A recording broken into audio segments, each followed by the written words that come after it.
You might get car sick from all the details that have happened, especially from last week to this week. So last week, Jacob was wrestling with God. Fast forward to Jacob as an old man, and his sons have sold Jacob's favorite son, Joseph, into slavery.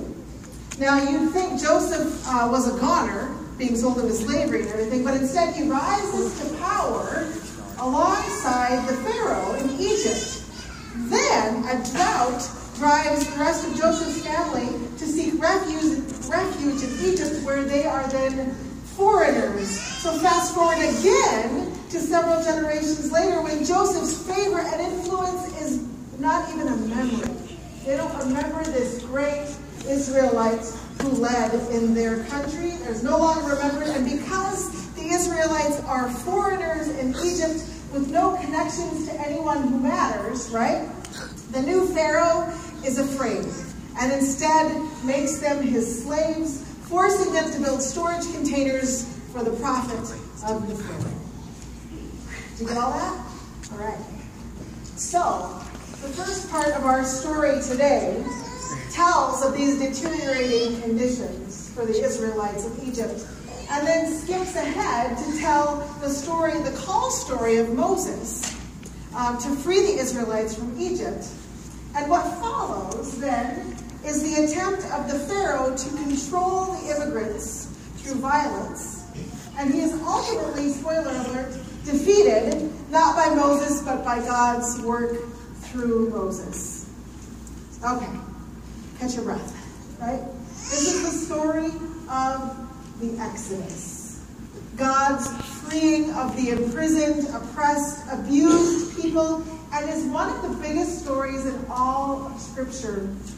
It's one of the most important stories of all time, and it seems that we continue to relive it again and again.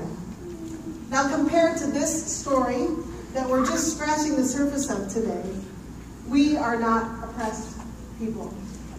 Certainly, we've had our hard times. We've experienced possibly discrimination, or hatred, or violence, or loss. But I dare say that none of us have fled for our lives. None of us have been forced to work against our will for the threat of our lives or the lives of our children. We've not wondered where food or water will come from to the point of death, or having to flee our home in order to find it. Now today we watch as Syrian families, just like yours and mine, families just like you and me, have suffered from drought. They've lost their livelihoods, and they've risen up against a fearful and deaf government that has only cracked down on them harder in fear of the scarcity in their midst. So I call him a wannabe Pharaoh.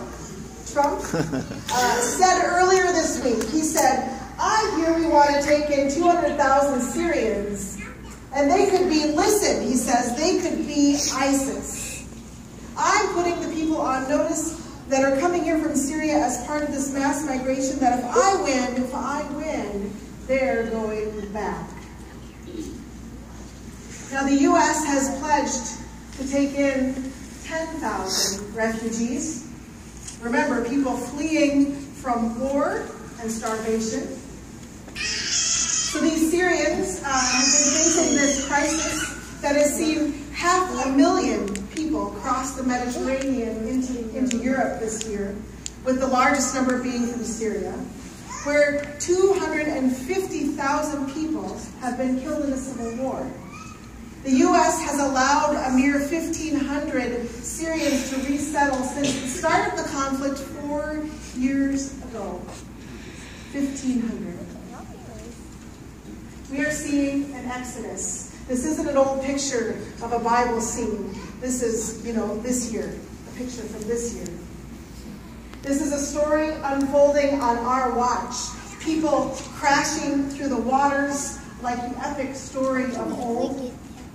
An oppressive and fearful government cracks down on their people, sending them running for their lives. And then these desperate human beings continue to face scrutiny and further violence from fearful leadership in other countries. And in order to make it okay, we hide behind red tape, we hide behind our fear. We instead call them potential terrorists or drug lords. We call them unwanted. We call them someone else's problem. We call them not our problem.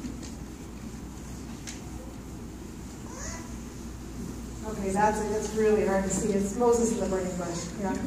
So Moses is afraid. Moses is terrified. Yet he responds quickly at the beginning of the exchange with God. God calls out to him and he says, "Here I am." And I bet he regretted it. I bet he did. Because it's his most bold statement in his back and forth with God. So God comments on his footwear. So Moses removes his shoes and he hides his face in his hands. He is afraid and he hasn't even heard yet what God is calling him to do, but he knows it can't be good, right? Now, do you remember what God said? Arlen read those words so well. He said, "My people are in misery. I have heard their cry.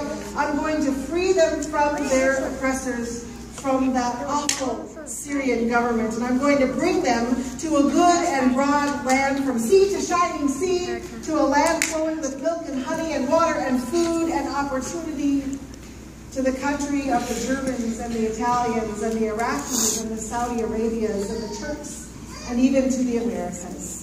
You like my paraphrase? Did you notice my paraphrase? And do you even know how close Syria is to the Red Sea? Oh, check it when you get home. It's really close.